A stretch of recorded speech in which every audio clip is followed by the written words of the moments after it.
ମୁଁ ସ୍ମିତା ଆପଣମାନଙ୍କୁ ସ୍ୱାଗତ କରୁଛି ଲର୍ନ ଇନ୍ ପାଇପଲାଇନ୍ ଚ୍ୟାନେଲକୁ। ଏହି ଚ୍ୟାନେଲରେ ଆମେ ମହାପୁରୁଷଙ୍କ ଜୀବନୀ ବିଷୟରେ ଜାଣନ୍ତି, ତା ସହିତ ଟିକେ ଆଗକୁ ବଢିବା ଆଉ ଜାଣିବା ଓଡ଼ିଶାର ଇତିହାସ। ପ୍ରତ୍ୟେକ ଭିଡିଓରେ ଆମେ ଏକ ପ୍ରଶ୍ନ ଆଣିବା, ସେଇ ପ୍ରଶ୍ନର ଉତ୍ତର ଖୋଜିବା ଆଉ ତା ସହିତ ଜାଣିବା ଆମେ ଓଡ଼ିଶାର ଇତିହାସ, କିନ୍ତୁ ମାତ୍ର 5 ଧାଡିରେ। ଆଉ ଯଦି ଅଧିକା ଜାଣିବାର ଅଛି କମେଣ୍ଟ କରିବ, ତାକୁ ଆମେ ନେଇକି ଆସିବା। ତାହେଲେ ଯିବା ଜାଣିବା ଆଜିର ଭିଡିଓରେ କଣ ରହିଛି। କଳିଙ୍ଗ ଯୁଦ୍ଧ ଏବଂ ସମ୍ରାଟ ଅଶୋକ ହେଉଛି ଆଜିର ଟପିକଟି। କଳିଙ୍ଗ ଯୁଦ୍ଧ ଖ୍ରୀଷ୍ଟପୂର୍ବ 261ରେ ମୌର୍ଯ୍ୟ ସମ୍ରାଟ ଅଶୋକ ଏବଂ ସ୍ୱାଧୀନ କଳିଙ୍ଗ ରାଜ୍ୟ ମଧ୍ୟରେ ହୋଇଥିଲା।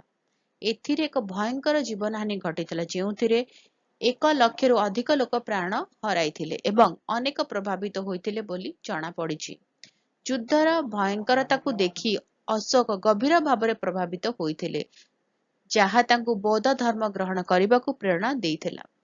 ଯୁଦ୍ଧ ପରେ ଅଶୋକ ହିଂସା ପରିତ୍ୟାଗ କରିଥିଲେ ଏବଂ ତାଙ୍କ ସାମ୍ରାଜ୍ୟକୁ ଶାସନ କରିବା ପାଇଁ ଧାର୍ମିକତା ନୀତି ଗ୍ରହଣ କରିଥିଲେ।